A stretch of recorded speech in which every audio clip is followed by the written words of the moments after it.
Okay folks, welcome back to another update for the S&P 500 and the NASDAQ. Now it's cautiously bullish, but there could be a slight retrace in play, so just be cautious. Before we go any further, make sure you hit that like and subscribe button to support the channel. But first, the fundamentals. As of December 2nd, the S&P 500 and NASDAQ have both dipped modestly.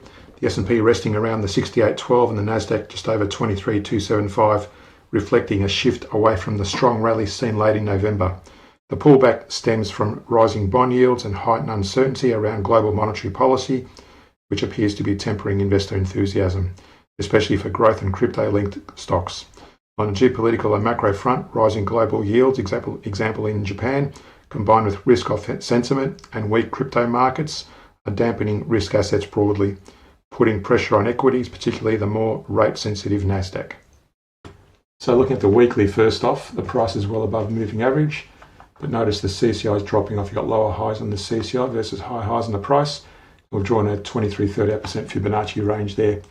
And the reason I've drawn it there is go from that high, take it back to that significant low, and that's at 23-38% Fibonacci range as a minimum pullback on the weekly, should the price start falling from there. Of course, it could go higher, in which case we'll invalidate the divergence, or readjust the divergence if the CCI still continues to drop. On the daily, again, notice there the price is above the moving average, but it's pulling back. The CCI has already pulled back and just about to touch that moving average range, giving us a somewhat neutral positioning, so I wouldn't be going long or short until I see a more decisive move in either direction. Now this also shows you going short from that period when the price and the CCI were below the moving averages, and going long from that period when both the price and the CCI are above.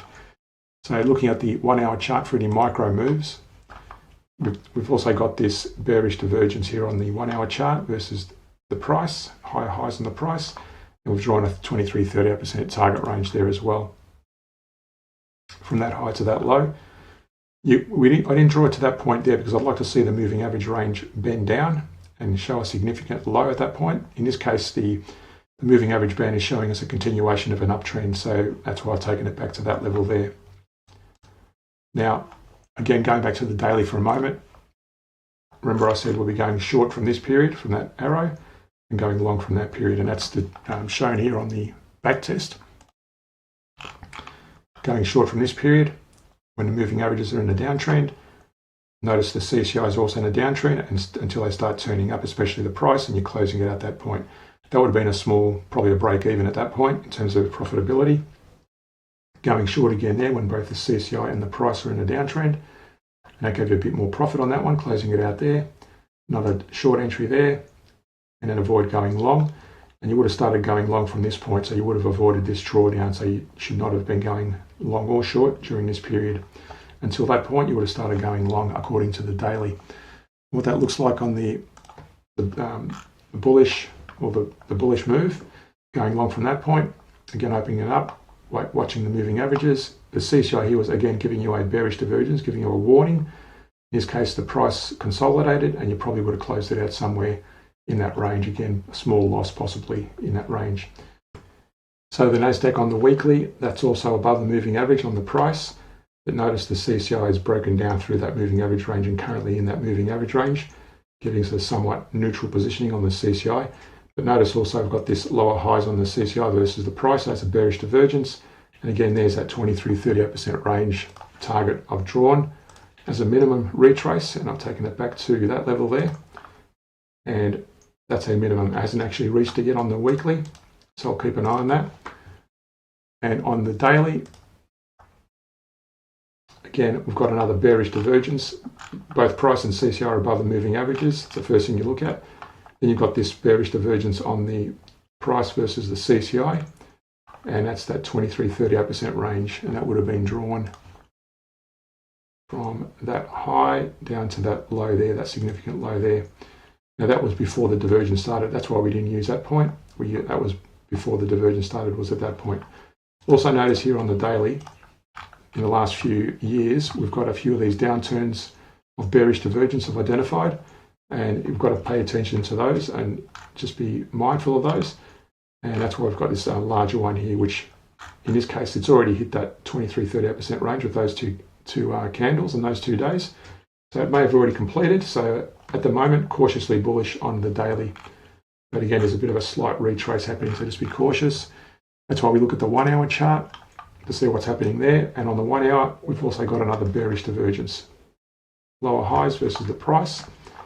And this is consolidating at the moment. Again, drawing a target for this. We'll go from that high.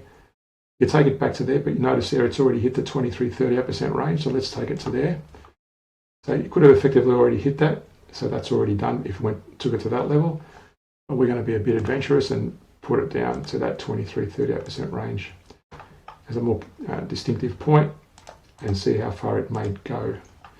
Now on the back test, again looking at the daily for a moment, you would have been going short from this period when the price is below the moving average, and so is the CCI going short, and it started going long from that point when both price and CCI are above the moving averages. So let's look at the short positionings first. Going short from this little period, closing it out, it would have been a bit of a loss there. Then going short from that point, that profitability improved, closing it out there. Going short again there. So as you go, basically keep following the daily trend and closing it out on the hourly whenever the price move and CCI moving averages go against you. So when you're going short in this particular example for here, you've got to make sure the price and the CCI are in a downtrend like they are here. And where we're at the moment, you would have avoided going short or long during this little period, obviously. And from that point, we go to the back test for the long positions, going long from there. And had a bit of a drawdown, but again, as long as you follow the daily trend, you'd be up slightly on the 1 hour bullish momentum at the moment. To get some insights into some share trading ideas, why not subscribe to the Patreon page? These are some of the shares we've bought and sold since the 21st of September. So these have all sold and we've yielded 14.42% since that date. Amazing! So to get access to that Patreon page, links in the description below. Hit that like and subscribe button. Thanks for watching, and we'll see you in our next update.